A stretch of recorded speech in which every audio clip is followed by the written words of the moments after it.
லோத்துடைய மனைவி என்ன பண்ணாங்க?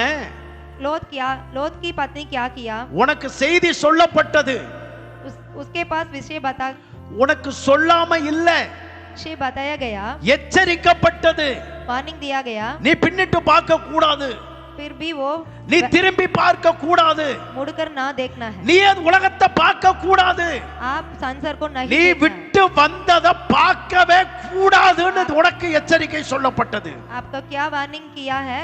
आप क्या छोड़ गया इस संसार में, उसे देखना नहीं. ஆனால் நீ திரும்பி பார்க்க சொன்னது யார்?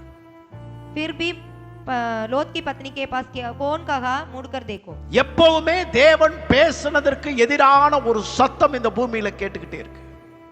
सब हालत में परमेश्वर की आवाज के विरुद्ध एक आवाज सुनते ही रहते. ஆதாமுக்கு ஏவாளுக்கும் தேவன் ஒரு காரியத்தை சொன்னார். ஆகார் और ஏவாள் को भी एक कार्य कहा है. இந்த தோட்டத்தின் நடுவிலே இருக்கிற கனியை நீங்க என்ன செய்ய கூடாது? इस बगीचे அந்த நன்மை தீமை அறியத்தக்க கனியை புசிக்க கூடாது. यहोवा कहते हैं उसके पास ये भलाई और बुराई के फल नहीं खाना है. இங்க பாருங்க, ஏன் என்னன்னா தெரியாது. தேவன் சொன்னார், நான் புசிக்க மாட்டேன்.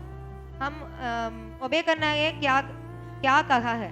ஒருவேளை நமக்கு அதுல அறிவு குறைவா இருக்கலாம், ஏன்னு தெரியாம இருக்கலாம், இருட்டு போகுது. ஆண்டவர் சொன்னார், நான் இதை செய்யல. ஆண்டவர் சொன்னார், ஆண்டவருக்கு பிடிக்காது, எனக்கு பிடிக்காது. परमेश्वर क्या कहते हैं उसे सब कुछ ओबे करना है. ஆனால் எதிரான ஒரு சத்தம் அவர்களுக்கு கேட்டது. पर आदम और एवाल को एक विरुद्ध आवाज सुनी. அது என்ன சத்தம்? वो क्या है?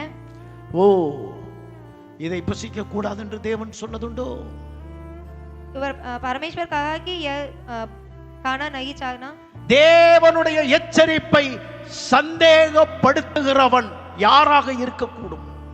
कौन इस परमेश्वर की आवाज को संदेह से बात करते हैं? அவன் உன்னை விழப்பண்ணுகிற சாத்தானாக இருக்கக்கூடும். वही ही हमारे गिरना करने वाले हैं. அவன் தேவனுடைய எச்சரிப்பை சந்தேகப்படுத்துகிறான் என்று சொன்னால் உன் வாக்குத்தத்தத்தையும் உன் நித்திய ஜீவனையும் இழக்கிறதுக்குரிய வேலையை அவன் செய்து கொண்டிருக்கிறான். वही यह कार्य करते हैं तो हमारे जीवन में हम इस संसार में परमेश्वर क्या वचन दिया है उससे हम गिरना चाहिए.